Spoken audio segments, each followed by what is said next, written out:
In this video, our learning target will be to factor quadratics of the form x squared plus bx plus c. To begin with, a little bit of vocabulary, just so we're all on the same page. When we talk about a monomial, we're talking about just one term. So an example of a one-term expression might be something like, I don't know, 4x squared, or 2, or something like, I don't know, negative 6x. Those are all one term by themselves. So just one item there. Now, if we talk about a binomial,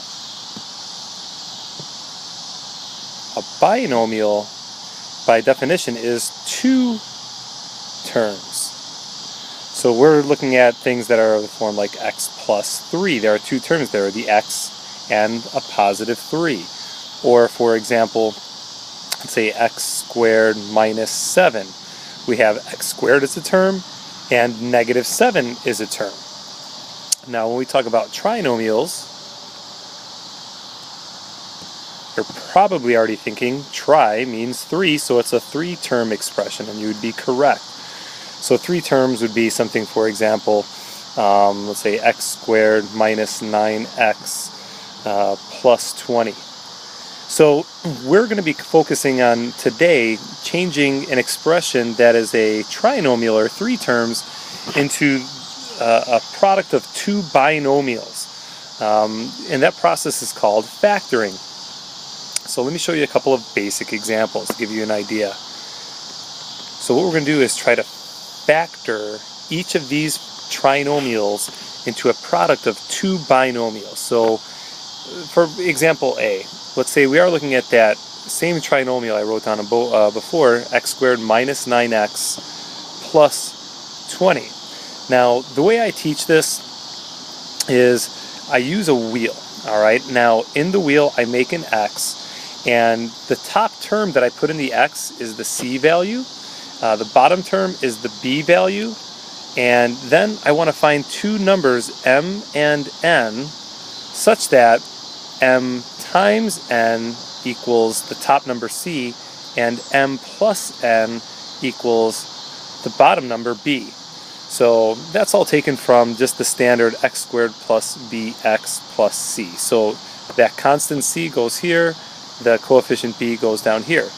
So that said, for this particular example, if I make my wheel, in the top I put the c value 20, in the bottom I'm going to put my b value negative 9.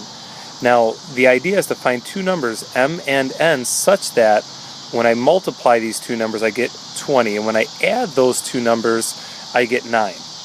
And what happens if I can find those two numbers? Those are going to be the parts of the binomials that will help me factor this. So when I factor this trinomial, I know it's going to be of the form x plus some number m and x plus some number n.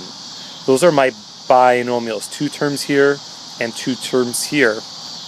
When I multiply them together, I should get back to my original. So for this particular example, I think two numbers that would multiply to make positive 20 and add to negative 9. Now, if you think about it, if these two numbers have to multiply to make something positive, they both can't be positive, otherwise it wouldn't sum to a negative number. They both have to be negative. And I know that if I multiply a negative 5 to a negative 4, that would do the trick, right? Because negative 5 times negative 4 is 20, and negative 5 plus negative 4 is negative 9. So that said, I can write my product as x, and instead of m I'm going to put a minus 5, and instead of n I'm going to put a minus 4. So the original trinomial factors into the product of the binomials x minus 5 and x minus 4. And to check, it's actually very easy to do. All we have to do is FOIL. And I always suggest you do that. There's really no reason not to. It takes a second to do. So if I were to check and do x times x, that's my x squared. Then if I do x times negative 4, there's a negative 4x. Then I have a negative 5x in the middle. And then a negative 5 times a negative 4, that's going to be positive 20. So if we add the like terms, I get my x squared minus 9x plus 20 That is the original problem, so it checks out. This is my final answer. Let's do another example. Let's call this one part B. Let's do x squared plus 2x minus 63. Now for this one, I'm going to make my wheel. The top number is the c value, the constant, negative 63. The bottom number is 2. So I got to think of two numbers to multiply to negative 63 and add to positive 2. Now hopefully you're thinking of some combination of 9 and 7. And how I always think about it, guys, is it's easier to think of what's going to multiply first to make your negative 63 as opposed to all the possible ways to add numbers to get to 2. So right away 9 and 7 stand out, and I think if I used a positive 9 with a negative 7, positive 9 times negative 7 would give me the negative 63, and if you add those two you get positive 2. So those are the numbers that are going to do the trick. I would just jump right to x plus 9 times x minus 7. And that would be my answer. And again, to check, you can FOIL it out. And I think it does work. Now we're going to do one more example together. I'm going to call this one C. And let's look at x squared plus 3x minus 5. Now I'm going to do my wheel.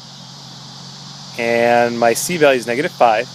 My bottom number is 3. So I have to think of two numbers to multiply to make negative 5 and add to 3.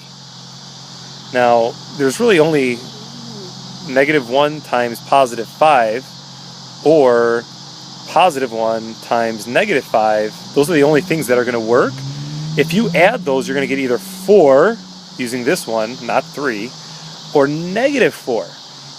There's no way to come up with two numbers that would make this happen. That could happen to you. Not all trinomials are factorable. So you would just say this is not factorable. Okay? What I'd like you to do now is try a couple of these on your own. So be ready to go to discuss this with your group and go over it and come up with some good questions. So try to factor each of these. For A, do x squared minus 3x minus 18. And then for B, I'd like you to try n squared minus 3n plus 9. So just give those two a try, and we'll talk about it tomorrow. Thanks for watching, guys.